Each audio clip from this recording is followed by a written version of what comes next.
اعوذ باللہ من الشیطان الرجیم بسم اللہ الرحمن الرحیم السلام علیکم ورحمۃ اللہ وبرکاتہ۔ قرآن اور سکون چینل میں آپ لوگوں کو خوش آمدید کہتے ہیں۔ ایک چھوٹی سی بات جو میں آپ سے کرنا چاہتی ہوں، پلیز لائک شیئر اور سبسکرائب ضرور کر دیجیے گا اور ویڈیو کو اینڈ تک دیکھا کریں۔ اپنی مصروف لائف میں سے تھوڑا سا ٹائم نکال کر سن لیا کریں۔ لائف تو ویسے بھی گزر ہی رہی ہے، تو اچھے کام ہم کر لیں آج کے دن، اور آپ کے لائک کرنے سے مجھے بھی حوصلہ افزائی ہو جاتی ہے کہ آپ میرے کام کو پسند کر رہے ہیں۔ تو حدیث شروع کرتے ہیں۔ آج کی حدیث وحی کے بیان کی 5ویں اور 6ٹھی احادیث ہیں۔ بیل آئیکن کے بٹن کو ضرور پریس کر دیجیے گا۔ 5ویں حدیث جو ہے وہ ہے وحی کے علامات کے بارے میں اور وحی کے محفوظ کرنے کے بارے میں۔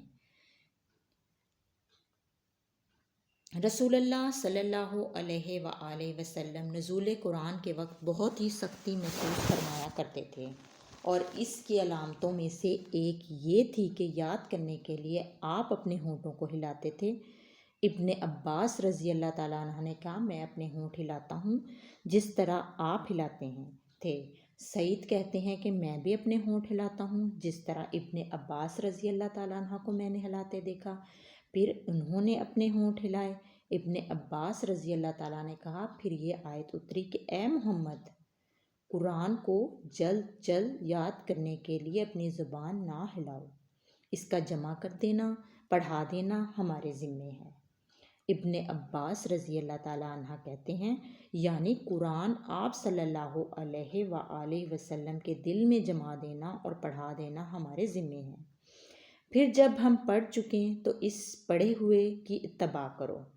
ابن عباس رضی اللہ تعالیٰ عنہ فرماتے ہیں کہ آپ صلی اللہ علیہ وآلہ وسلم اس کو خاموشی سے سنتے، اس کے بعد مطلب سمجھا دینا ہمارے ذمے ہے۔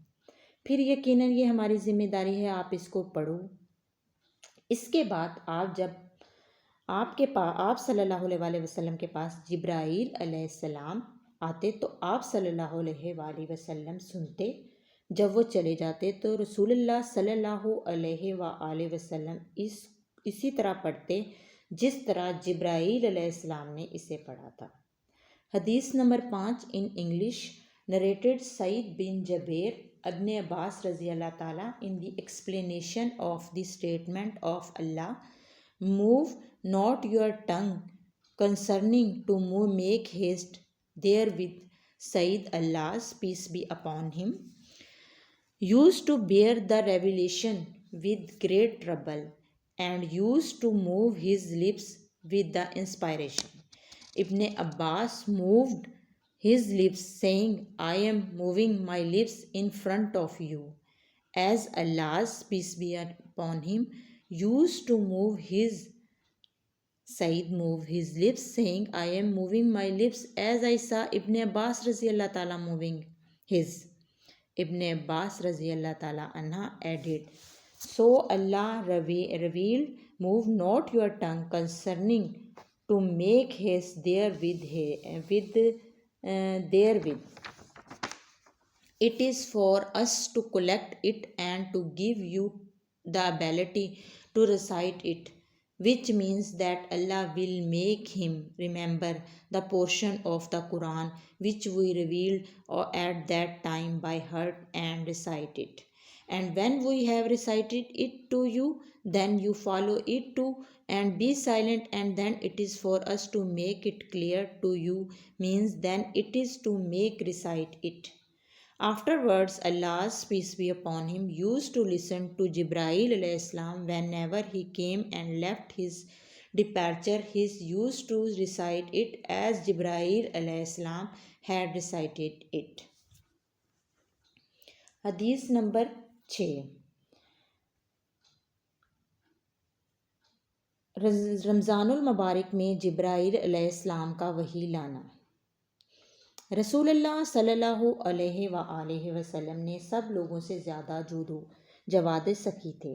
رمضان میں دوسرے اوقات کے مقابلے میں جب جبرائیل علیہ السلام آپ صلی اللہ علیہ وآلہ وسلم سے ملتے تو بہت ہی زیادہ جود و کرم فرماتے۔ جبرائیل علیہ السلام رمضان کی ہر رات میں آپ صلی اللہ علیہ وآلہ وسلم سے ملاقات کرتے، آپ صلی اللہ علیہ وآلہ وسلم کے ساتھ قرآن کا دورہ کرتے۔ غرض نبی کریم صلی اللہ علیہ وآلہ وسلم لوگوں کو بھلائی پہنچانے میں بارش لانے والی ہوا سے بھی زیادہ جود و کرم فرماتے۔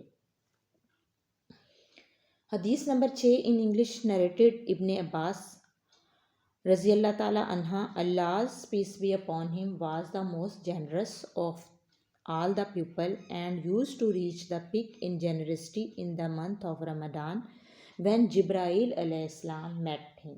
Jibreel alayhi salam used to meet him every night of Ramadan to teach him the Quran. Allah's peace be upon him was the most generous person, even more generous than the strong uncontrollable wind. صدق اللہ العظیم۔ Please like, share and subscribe my channel, اور اس video کو and تک ضرور دیکھ لیجیے گا اور اپنی زندگیوں کو بدلنے کی کوشش کیجیے گا۔ تھوڑا سا اپنی مصروف لائف میں سے ٹائم نکالیں اور ویڈیو کو سنیں اور اپنی زندگی کو بدلیے۔ دعاؤں میں یاد رکھیے گا۔ اللہ تعالیٰ آپ لوگوں کو اپنے حفظ و امان میں رکھے۔